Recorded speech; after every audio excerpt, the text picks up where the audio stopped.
Hey everybody, today we're going to talk about a church communications calendar.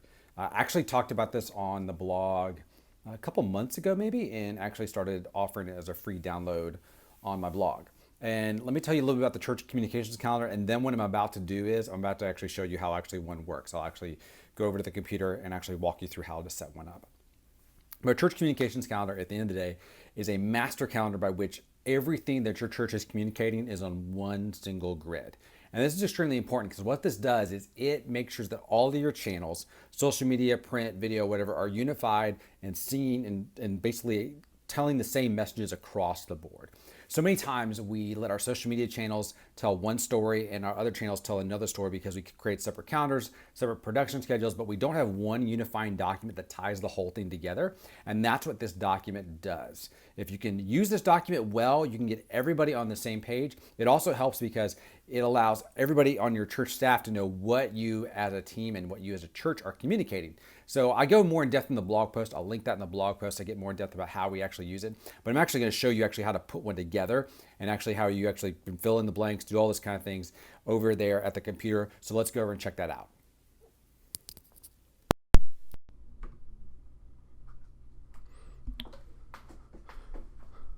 All right, so to get a copy of the church communications calendar, the first thing you'll need to do is you'll need to click on the link below, either on this blog or on YouTube. So there'll be a link in the comment section in the description area for you to get a copy of this church communications calendar.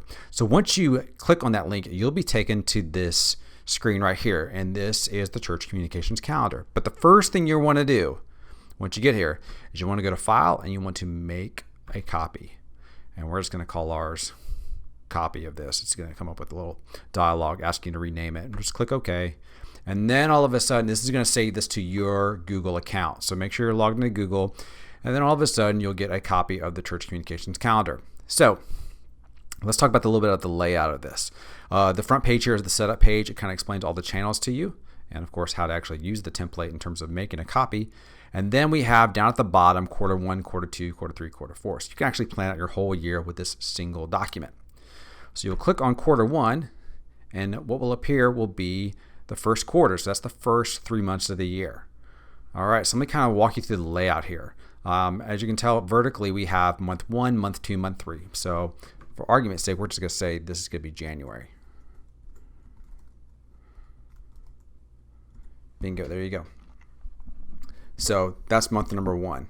And then as you go down, you'll see we've got the campaigns listed, and I've got 3 campaigns listed here. These are the major messages we're communicating as a church. Now keep in mind, I've only got 3 here. You can add more. However, I highly suggest you keep this to 2 to 3. Don't go beyond that, because when you do, then all of a sudden you're flooding all of your channels. If you try like 5 messages, it just won't work, because honestly, you won't get people's attention. If you stick to 2 to 3 messages, you will be more than okay. And as Phil Battle says, if you honestly, the way you determine what's going to be in here is probably keep it around what affects probably 80% of your audience. So these are the things that I think will affect 80% of our audience. So for argument's sake, we're just going to put in preschool, volunteers, small groups, and food drive just as a mock-up. And as you can tell, I've got Sunday number 1 listed right here.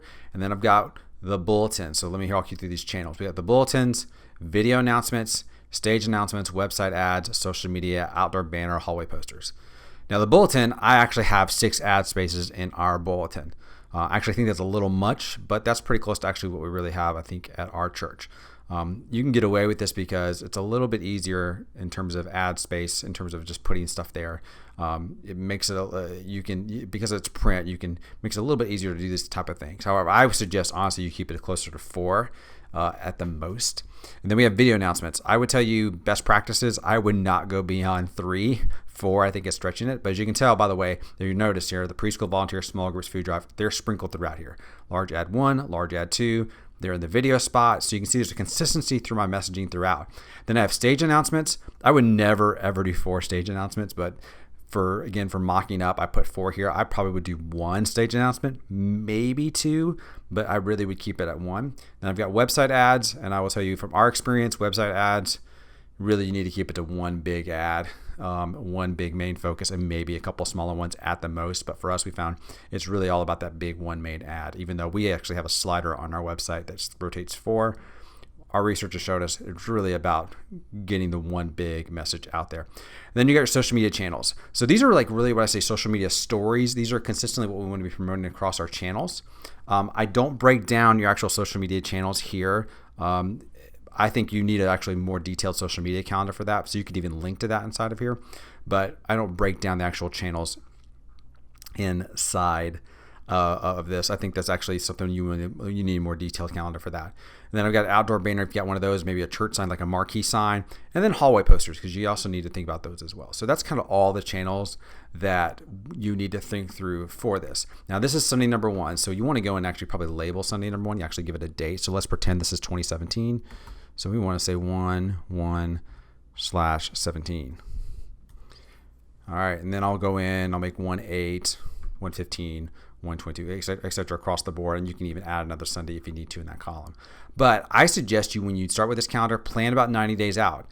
90 days out will really kind of give you a good idea of what's coming down the pipe, and also make sure that all the stuff that you've got here that you're trying to promote, you also need to make sure is in your production workflow, is in your project management system. In other words, do people know that these things are coming? Do your graphic designers know that you're getting ready to promote preschool volunteers, small groups, food drive? All those things will kind of be helped clarified by this. Now, with this document, one of the other things I suggest you do is that you take this document and you share it.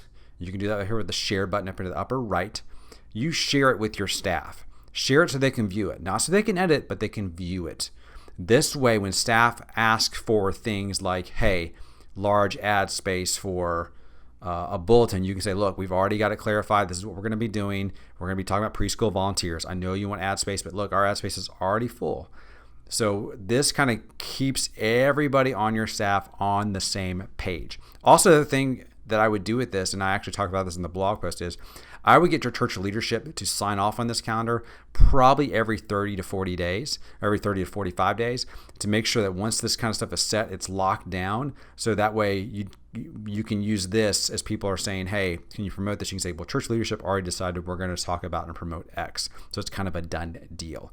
So that's one of the things that this calendar can do. It kind of can let the calendar be the bad guy, so you don't always have to be telling people no. You can just refer people to the calendar. So as you can tell, you can actually plan a whole year out if you wanted to. I suggest, again, 30 to 45 days out. I honestly probably would go even closer to 90 if you can.